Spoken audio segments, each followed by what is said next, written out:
Hello everyone and welcome to the conclusion of the Masters section of the Djerba Festival 2024. It is Divya Deshmukh versus Daniel Dardha, who also won the event. Now, as you've seen in the game that I've shown, Hans Niemann lost the game to junior world champion Marc-Andrea Maurizi, and that cost him the tournament, basically. He was even able to win his final round game, but it was not enough to win the tournament. He finished sort of in shared first with Daniel Dardha, but Dardha had better additional criteria and he won first place. Everyone was under the impression that there will be tie breaks, as I understand it, there were in previous years, but not in this one. So I decided to show you one of Daniel's games. He finished the tournament with, out of the 7 games that were played, 5 draws and 2 wins.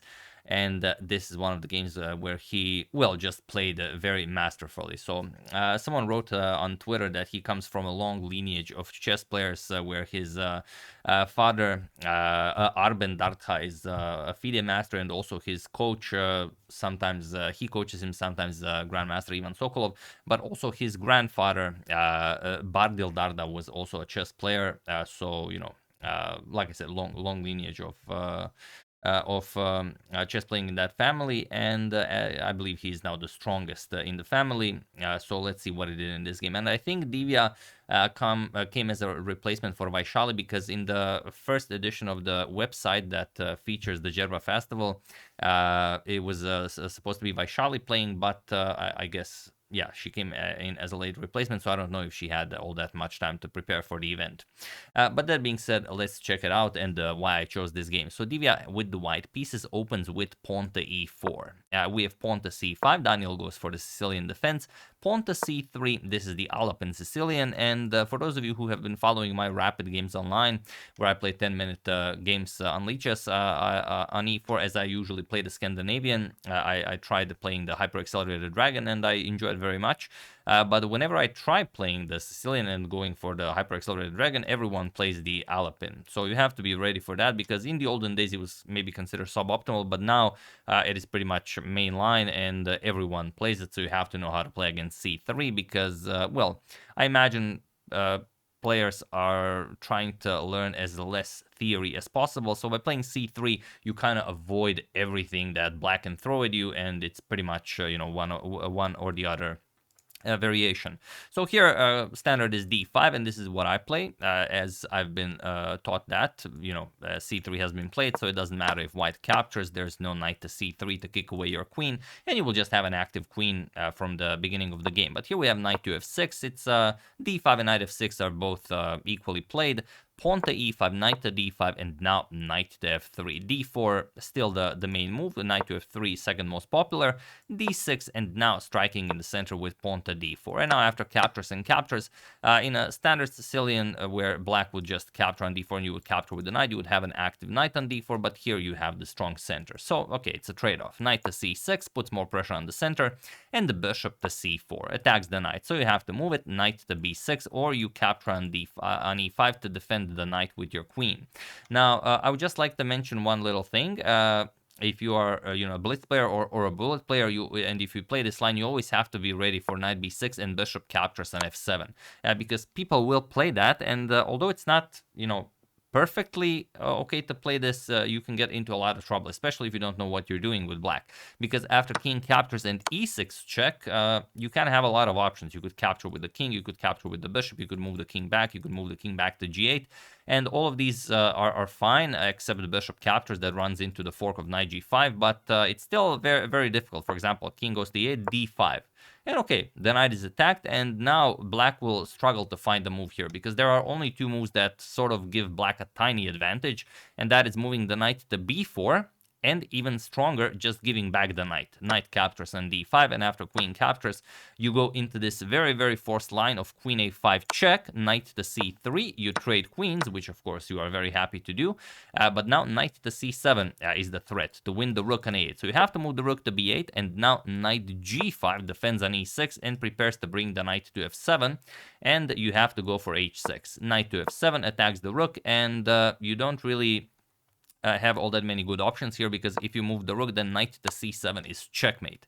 And yes, this also has happened many times online. So what you will have to do here after knight f7 is just play bishop captures on e6, free up the d7 square for your king. And now after knight captures on h8, bishop captures on d5, knight to g6, you bring the knight back into the game, bishop captures on g2, rook g1, bishop e4 attacks the knight, knight will capture on f8, king captures on, let's say, bishop to e3.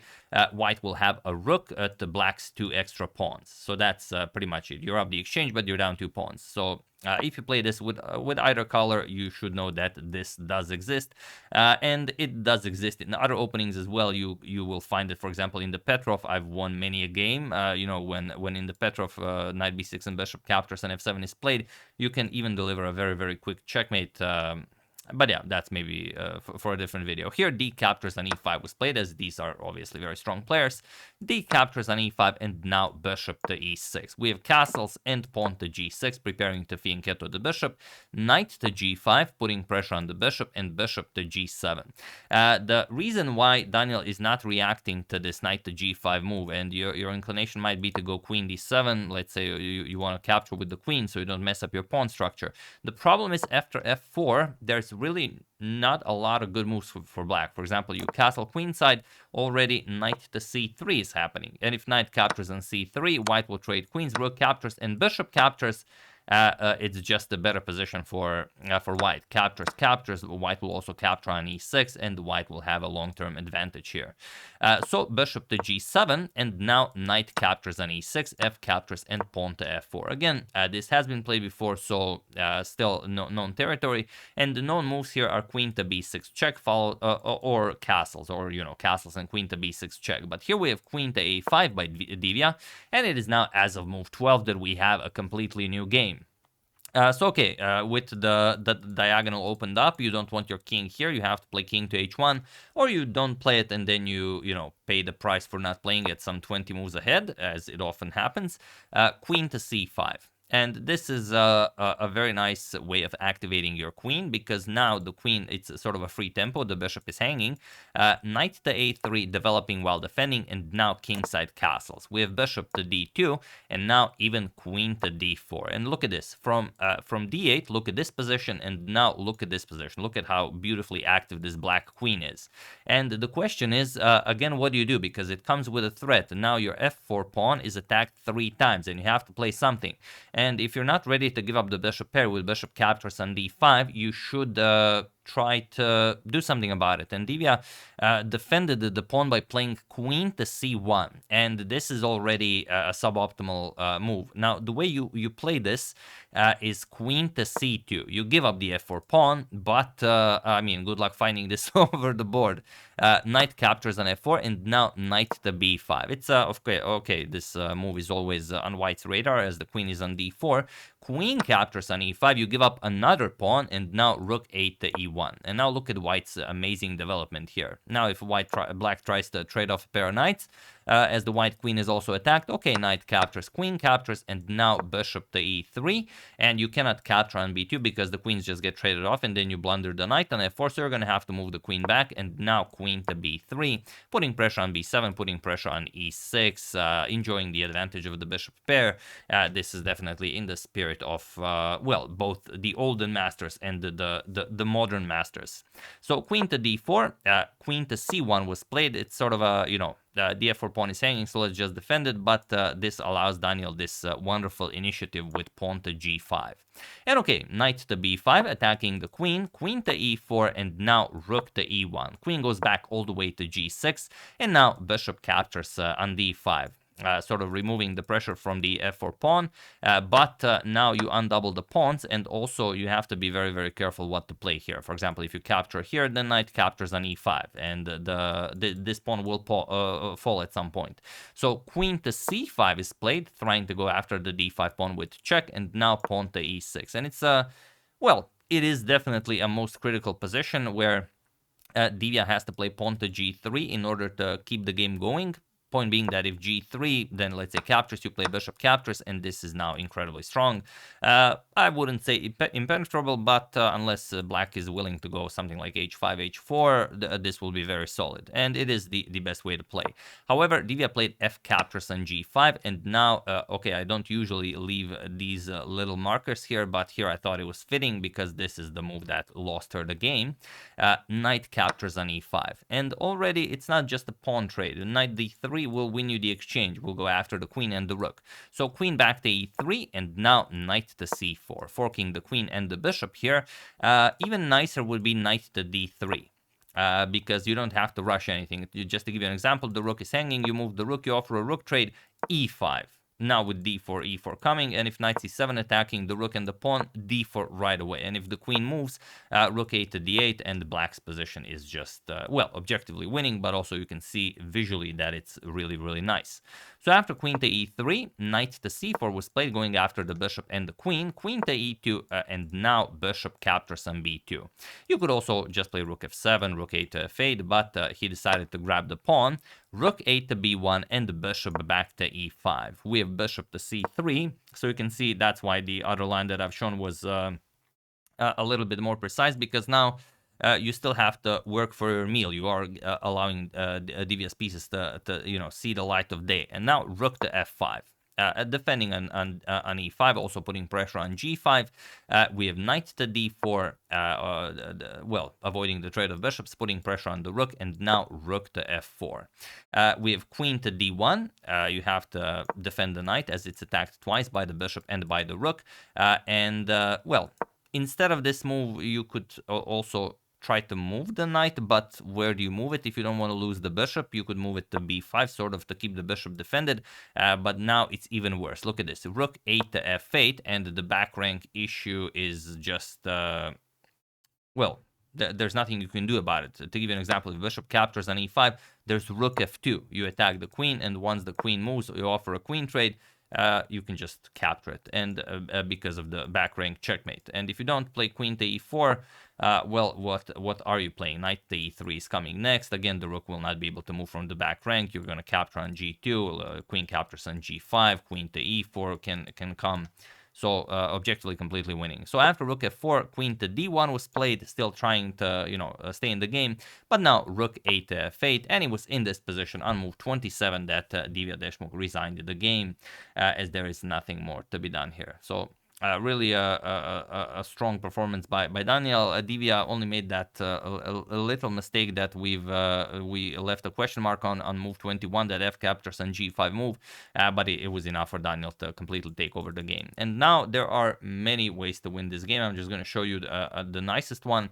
For example, you have to do something about the knight here. Let's say you go knight b5, try to trade bishops now. Now with the rook on f8, it's even worse. Bishop captures, and after knight captures, there's knight e3, attacking the queen. And now if you, well, play rook captures on e3, it's not a free knight, don't worry. If rook captures, there's queen captures on b1. And it doesn't matter if you capture with the queen or with the knight, because rook to f1 will be checkmate. Whatever you play, rook to f1 check, queen captures, and rook captures on f1 will be checkmate. And even if you don't take the knight, the queen is still hanging. You have to move the queen somewhere, but now pawn to d4. Chasing away the knight, not just from the defense of the rook on b1, but also, d3 is coming, and, well, also if knight to b5, just rook f2, there's no move you can make here.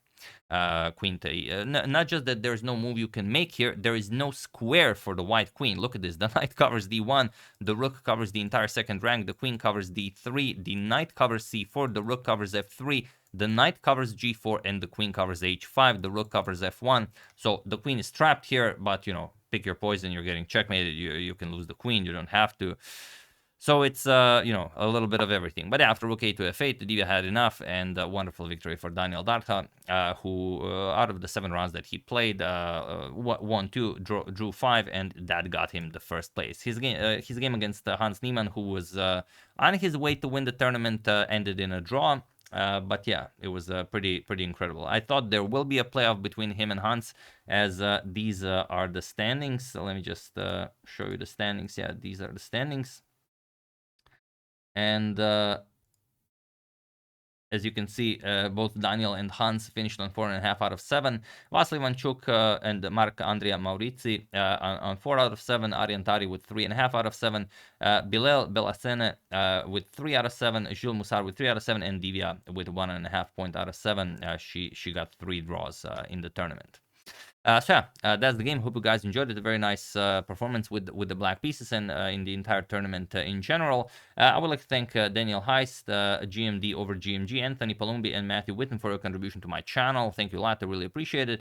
And I would also like to wish a very happy birthday to Marco Vodopia, who is, well, both him and his father are true chess fans. And his father even sent me 2 photos that I will share with you. Just give me a few seconds. Yeah, let's use this one, as they are very nice. So this is a nice photo of the birthday boy, only this is from when he was much younger. There you can see he was the school champion without losing a single game. I imagine this was from first grade, but he is much older now. Let me just load up that one. Yeah, this is him and his father enjoying a nice chess game. Oh, let me just sorry. I had plans to prepare this, so I don't have to prepare during the video, but as usual, I forgot. So this is Marco Vodopia and his father enjoying a nice chess game, I imagine, in what appears to be a restaurant. A fine chess set. I'm pretty sure we've all had this one. I know I have. I've played like 1,000 chess games on this exact same set.